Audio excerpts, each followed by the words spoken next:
Olá pessoal, tudo bom com vocês? Eu sou o professor Lucas Alexandre e irei trabalhar com vocês o módulo de administração pública. Espero que a gente possa compartilhar muita informação.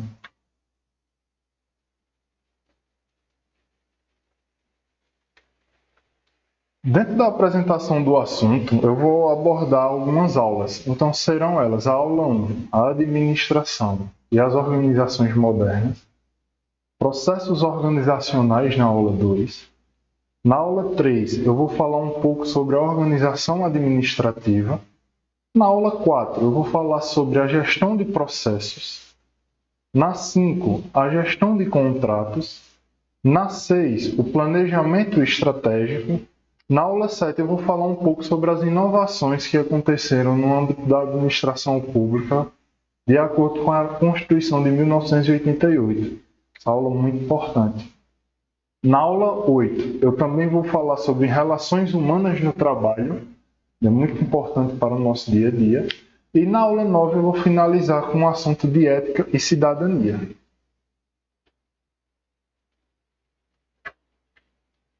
Vou começar um pouco falando sobre a administração. O que significa a administração? É a arte de organizar, de planejar, de controlar, direcionar todos os benefícios e todos os processos de uma empresa, seja ela pública ou seja ela alguma organização privada. Então, de onde surgiu a administração?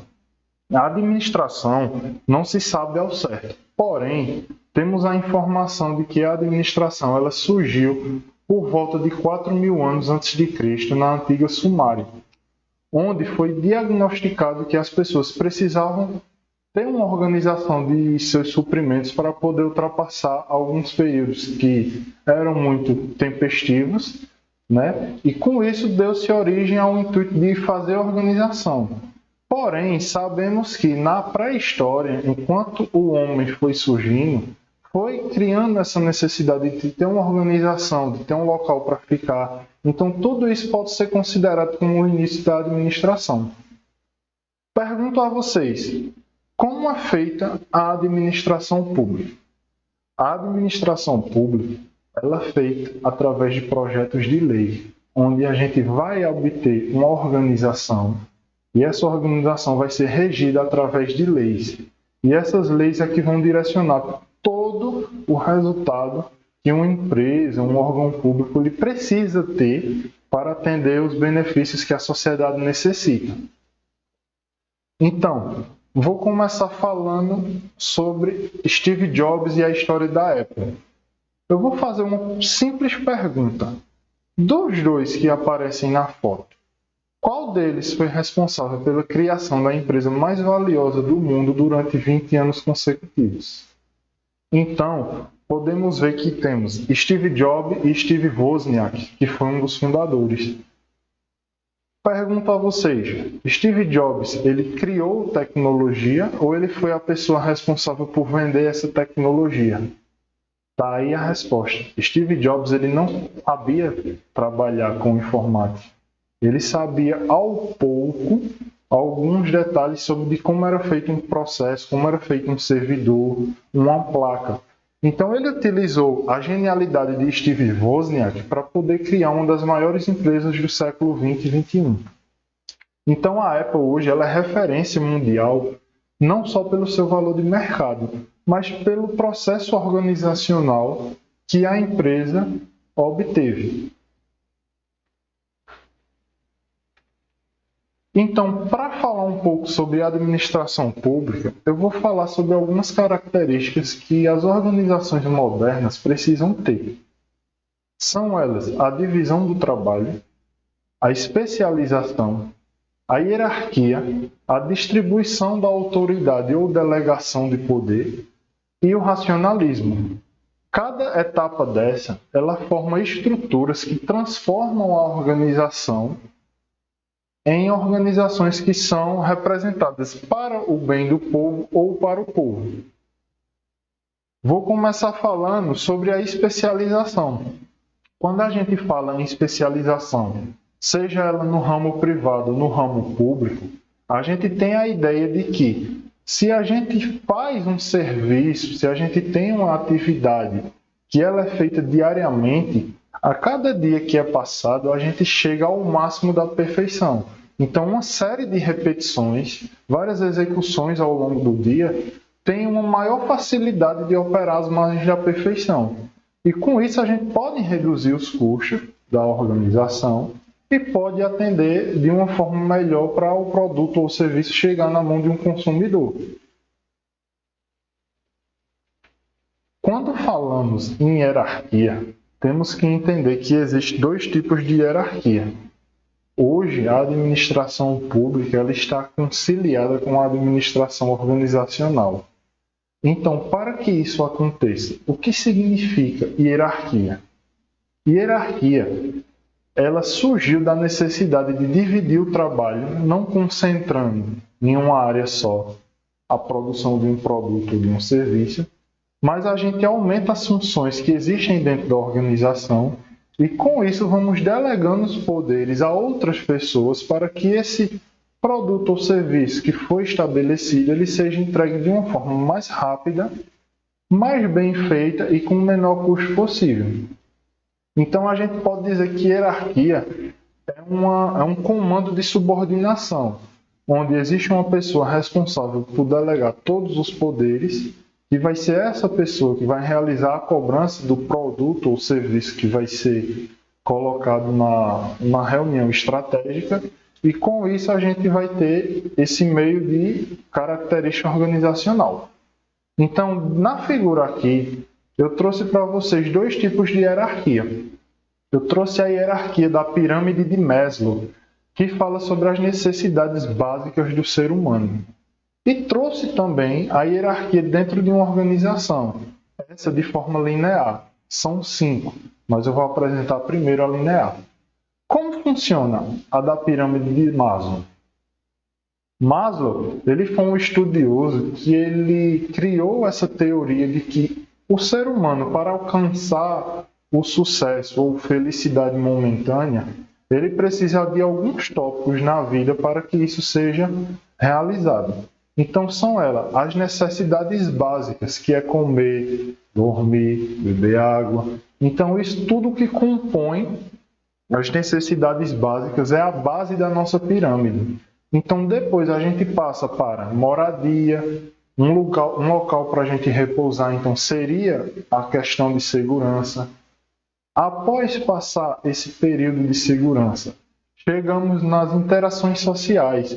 Então a gente não vai viver feliz se não tiver outras pessoas por perto. Pode até ser, mas a interação social é o que vai elevar seu nível, vai fazer com que você aprenda outras situações da vida. Então você vai observar a história de outras pessoas e com isso você vai alcançar o máximo possível de felicidade. Então, após isso, temos a autoestima. A autoestima nada mais é do que a motivação diária que a gente tem de conquistar todos os níveis inferiores. Então, quando a gente ultrapassa a autoestima, chegamos na autorrealização. Claro, sabemos que a autorrealização é quase impossível de acontecer, porque à medida que você deseja algo, você sempre vai querer mais. Então, isso é fundamental para o ser humano ter uma vida. Então, se eu sonho com um carro, assim que eu conquistar o carro, eu vou sonhar com um avião. Assim que eu conquistar o avião, eu vou sonhar com algum iate, algum navio. Então, eu sempre vou querer mais.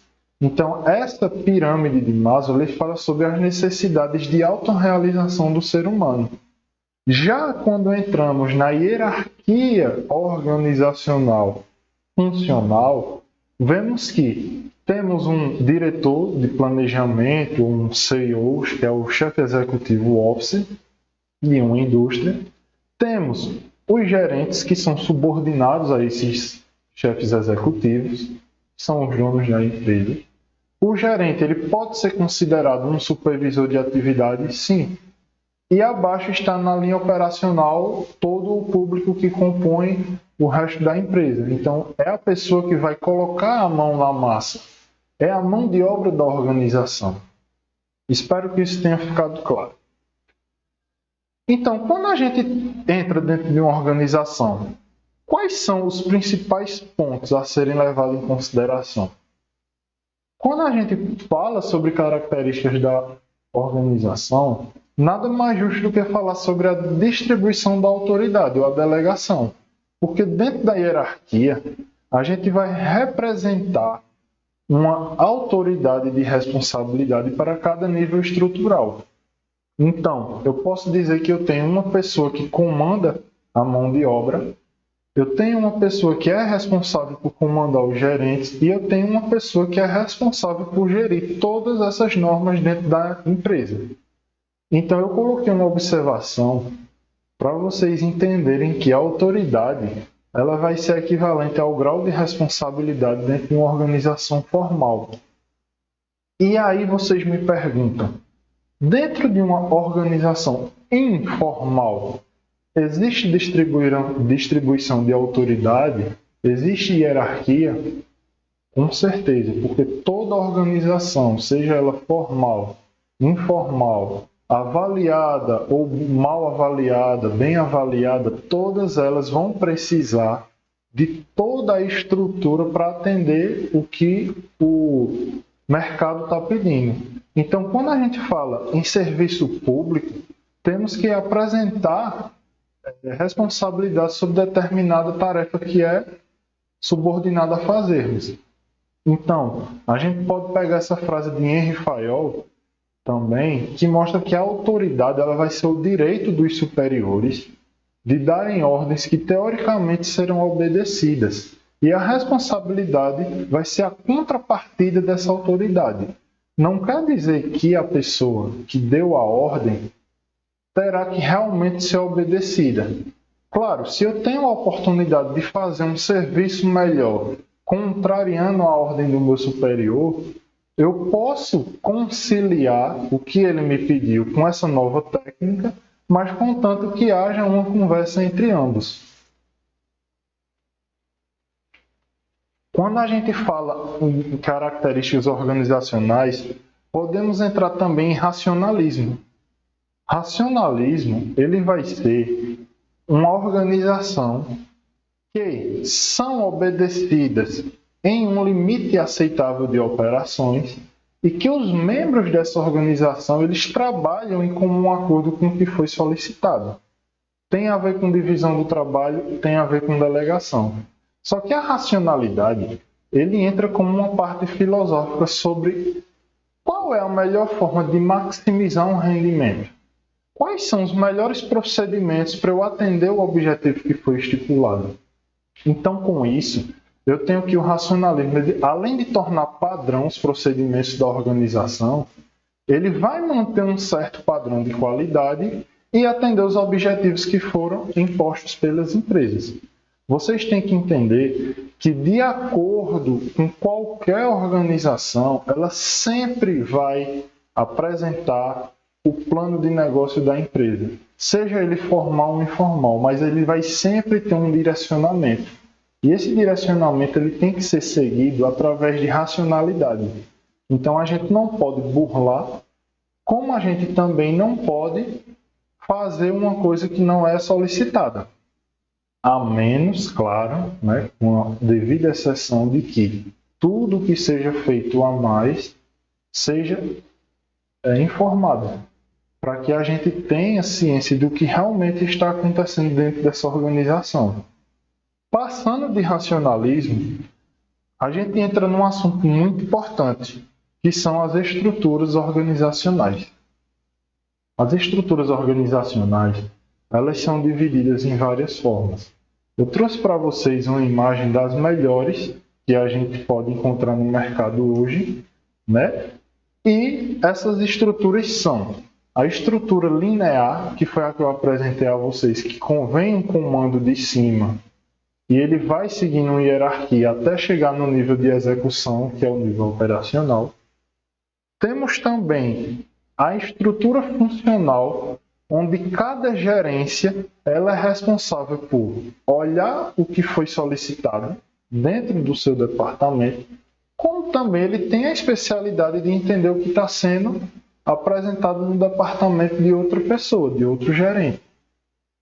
Então, quando a gente fala na linha de staff, a gente tem a fusão da linear com a funcional, onde a gente tem um plano diretor que ele passa por uma gerência e essa gerência pode também delegar poderes às outras pessoas para poder fazer o seu serviço. Então, existe a possibilidade de você ter um assessor, você enquanto diretor, você ter um assessor que seja responsável por verificar se todas essas informações, se todos esses pedidos, eles realmente estão sendo atendidos. Então, quando a gente fala em estrutura organizacional, a gente tem algo, eu separei para vocês 3 tipos que também são muito importantes, que são as estruturas por projetos, que ela obedece à mesma linha da estrutura linear. Temos a funcional, que também obedece isso, mas de uma forma diferente, onde a gente vai operar em um setor fica responsável pela produção, o outro setor fica responsável pelo teste e o outro setor, nesse exemplo, ele fica responsável por manter a qualidade, por saber e trazer um resultado se realmente esse produto ele está sendo feito da maneira correta, tanto o produto quanto o serviço. Então, quando a gente fala em estrutura matricial, como funciona? A hierarquia, ela vem de cima, certo? Certo. Nosso plano diretor, nosso plano estratégico, ele veio do mais alto nível. Ele passa pela gerência?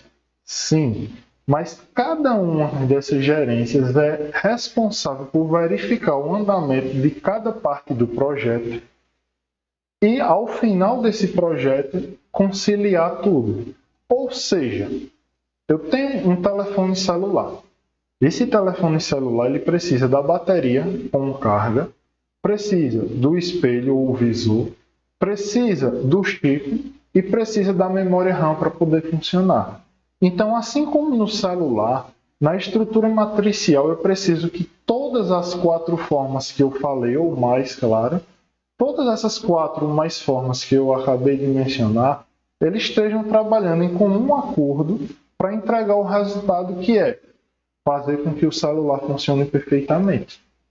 Então, esses são alguns tipos das estruturas. Então, quando eu falo de estrutura linear, foi aquele processo que eu apresentei a vocês. Então, eu tenho o presidente da empresa, o chefe executivo, que ele delega autoridade para o diretor, que delega para o gerente, que delega para as pessoas que estarão fazendo as operações, no caso, os executores do processo. Quando a gente fala sobre estrutura matricial, foi o que eu acabei de falar. Todas as partes entram em comunicação para que seja entregue todo um serviço de uma maneira única. Então, existe uma sinergia. Todos têm que estar trabalhando em comum acordo para que isso aconteça. Então, passando para a natureza das organizações. Quando a gente fala em natureza da organização, é claro que a gente entende que a organização ela vai definir uma linha de atuação e essa natureza, seja ela pública ou privada, sempre será para obter lucro, seja o lucro financeiro ou o lucro social. Então, quando a gente fala de natureza da organização, o que é que a gente pode pensar no serviço público? Que esse serviço ele tem que atender a sociedade, ele tem que ser de uma maneira efetiva e que o produto ou serviço ele tem uma facilidade que não limite somente ao lucro, que limite ao bem da sociedade. Então, com isso, a gente chega a um ponto bem específico, que é a departamentalização. O que seria isso? Cada departamento ele é responsável por uma função. Então, quando a gente agrupa todas as atividades, todas essas funções dessa organização de uma maneira lógica e racional, a gente otimiza os recursos da organização. Então, é possível que seja entregue os produtos e também é possível que a gente tenha uma especialização horizontal, que é o resultado obtido através de um profundo conhecimento das atividades. Então, toda empresa ela requer um lucro e requer que tanto a produção do produto quanto como é feito esse produto tenha uma organização financeira e de material, a fim de maximizar os lucros e reduzir os custos. Então, eu separei para vocês uma imagem sobre departamentalização, que existe vários tipos. Existe a departamentalização por cliente, por processo, por projeto, a matricial, a geográfica e a produtos ou serviços. Cada uma delas é responsável por criar departamentos dentro da própria organização a fim de atender uma demanda. Eu vou dar um exemplo da geográfica. Então, quando a gente pega o serviço público da cidade de Recife, Pernambuco, então a gente tem que as pessoas que trabalham com dados do IBGE ou censos, eles sejam responsáveis por participar de forma ativa dentro dessa organização, trazendo informações sobre as condições geográficas. Então, qual bairro é melhor? Qual bairro existe um alto índice de violência? Qual bairro tem um resultado financeiro maior por parte das pessoas que vivem nele? Então, tudo isso é levado a nível de administração pública. Então, eu espero que vocês tenham gostado da aula. Na próxima aula, eu vou falar um pouco sobre os processos organizacionais em sua totalidade e espero que vocês tenham gostado desse nosso encontro. Qualquer dúvida, nas minhas redes sociais, que é o @lucas.ab20, diariamente eu faço postagens sobre quaisquer tipos de intuito administrativo, seja ele teoria ou prática. Então, quem quiser seguir lá, é só correr. Tchau, pessoal!